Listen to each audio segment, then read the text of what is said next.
Selamat pagi, salam sejahtera untuk kita semua. Mohon izin di sini saya akan mempraktekkan tugas keempat, yaitu tentang Engine Management System. Di sini ada dua pemeriksaan. Ya, yang pertama adalah pemeriksaan sensor, di mana sensornya ada dua. Kemudian ada pemeriksaan aktuator. Aktuator juga jumlahnya ada dua. Sebelum pemeriksaan, adapun alat-alat yang digunakan di sini, yang pertama ada buku manual. Ini sebagai panduan dalam langkah-langkah pemeriksaan. Kemudian ada job sheet atau kertas kerja. Kemudian ada scanner. Kemudian ada juga multimeter digital dan multimeter analog. Kemudian toolset yang digunakan untuk kegiatan praktek nantinya.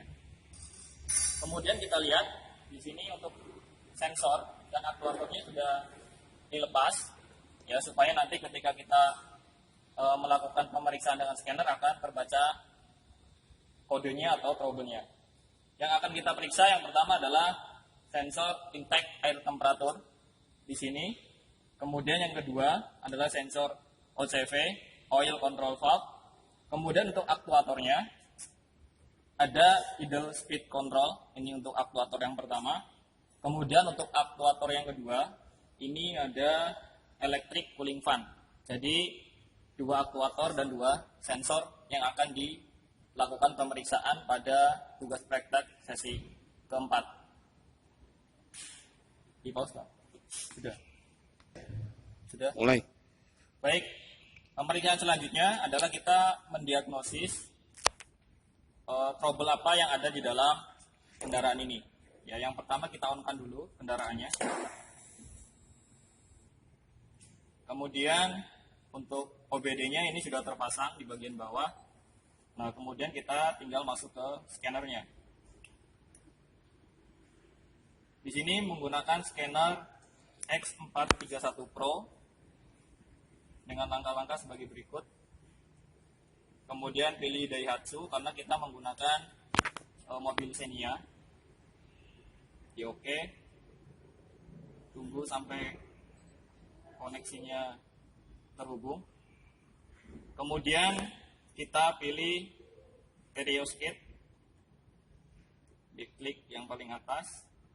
Selanjutnya, kemudian di sini ada menu yang tampil, ada health report atau laporan kesehatan dan juga all system. Kita pilih all system. Kemudian kita pilih EV, electronic fuel injection. Kita tunggu untuk pembacaan parameternya.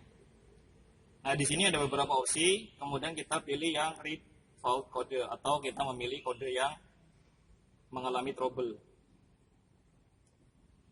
Nah, di sini ada 3 masalah yang terdeteksi. Yang pertama adalah kode P0010. Ini adalah sensor OCV atau oil control valve. Kemudian yang kedua ada kode P0110 yaitu sensor intake air temperatur. Kemudian yang ketiga kode P0505. Ini adalah aktuator dari idle speed control. Baik, setelah kita mengetahui masalah atau kendala yang terjadi di kendaraan ini, kemudian kita lanjutkan pemeriksaan, yaitu dengan pemeriksaan secara pasif. Baik, kita lanjutkan pemeriksaannya, yaitu kita langsung memeriksa dalam kondisi pasif, di mana kondisi mesin dalam keadaan mati. Pemeriksaan yang akan kita ukur adalah pemeriksaan tahanan. Ya, untuk sensor kita mengukur tahanan dalam pemeriksaan terbuka untuk sensor IAT dan pemeriksaan terbuka untuk sensor OCV. Alat yang digunakan, kita menggunakan multitester digital. Ya. Pemeriksaan yang pertama adalah pemeriksaan sensor intake air temperatur. Sensor intake air temperatur ini diperiksa adalah tahanannya menggunakan multitester dengan pengukuran dalam kilo ohm. Baik, kemudian kita kalibrasi multitesternya, pastikan angka dalam kondisi 000 sehingga hasil pemeriksaan akan valid. Baik, kita periksa dengan menghubungkan probe positif dan negatif ke dalam terminal dari sensor IAT. Kemudian dapat dilihat hasil pemeriksaannya adalah sebesar 1,196. Ini adalah hasil pemeriksaan tahanan secara terbuka untuk sensor dari IAT. Kemudian kita bandingkan dengan spesifikasi idealnya adalah sebesar 2,21 sampai 2,69 kilo ohm. Kemudian kita bandingkan dengan hasil pemeriksaan yaitu sebesar 1,1 sehingga dapat disimpulkan bahwa untuk sensor IAT di luar daripada spesifikasi normal sehingga sensor tersebut harus diperbaiki atau diganti. Pemeriksaan yang kedua adalah pemeriksaan sensor oil control valve atau sensor OCV. Untuk sensor OCV kita posisikan dulu multitesternya pada pengukuran ohm. Nah, ini sudah dalam posisi ohm, kemudian kita lakukan kalibrasi.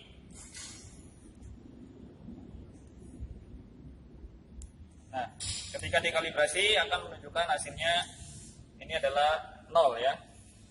Pastikan alatnya menunjukkan 00 supaya bisa digunakan dan hasilnya lebih valid. Pengukuran dengan mentancapkan probe positif dan negatif pada konektor dari sensor OCV. Kemudian kita lihat hasilnya di multitester yaitu sebesar 8,2 ohm. Nah, ini hasilnya sudah stabil ya. Hasilnya adalah 8,2 ohm. Kemudian kita bandingkan dengan standarnya adalah 6,9 sampai 7,9. Sehingga dari hasil pengukuran ini hasilnya adalah melebihi batas normal. Sehingga sensor OCV harus diperbaiki atau diganti. Baik, pemeriksaan yang ketiga adalah pemeriksaan aktuator. Ya, pemeriksaan aktuator yaitu aktuatornya adalah untuk idle speed control dan aktuator electric cooling fan atau motor radiator. Ya.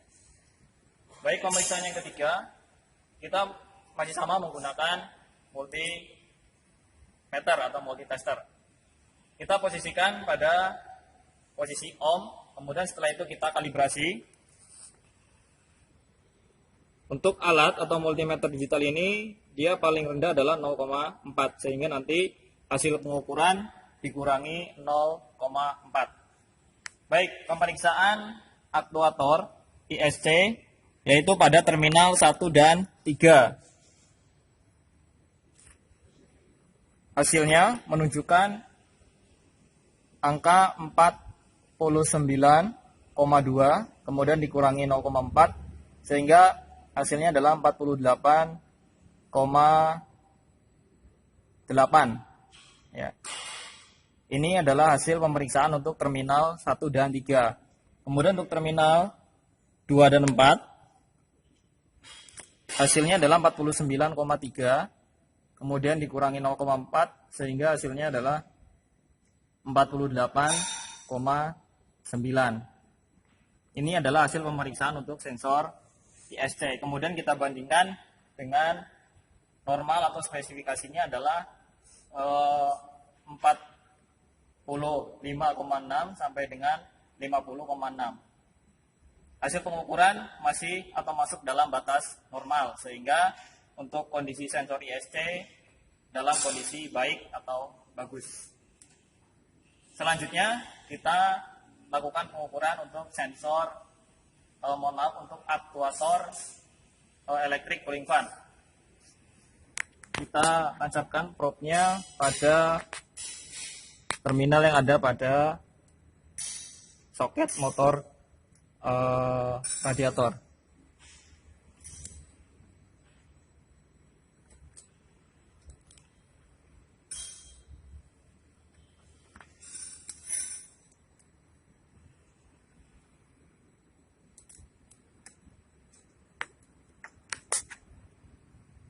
Ya, hasilnya adalah di situ tertera 0,4. 0,4 ini adalah hasil pengukuran dari aktuator cooling fan, ya, sehingga kita bandingkan dengan hasil atau spesifikasinya adalah harus di bawah 1 ohm, ya, sehingga hasil pemeriksaan untuk aktuator cooling fan dalam kondisi baik atau dalam kondisi normal. Demikian adalah pemeriksaan untuk praktek sesi 4, yaitu untuk sensor OCV dan sensor IAT, kemudian untuk aktuator, idle speed control, dan motor listrik dari electric cooling fan. Kesimpulannya adalah untuk sensor IAT dan juga ISC harus diganti. Kemudian untuk aktuator dari ISC dan aktuator dari cooling fan dalam kondisi baik atau normal. Demikian hasil pemeriksaan untuk praktek sesi 4. Kurang lebihnya mohon maaf. Sekian. Wassalamualaikum warahmatullahi wabarakatuh.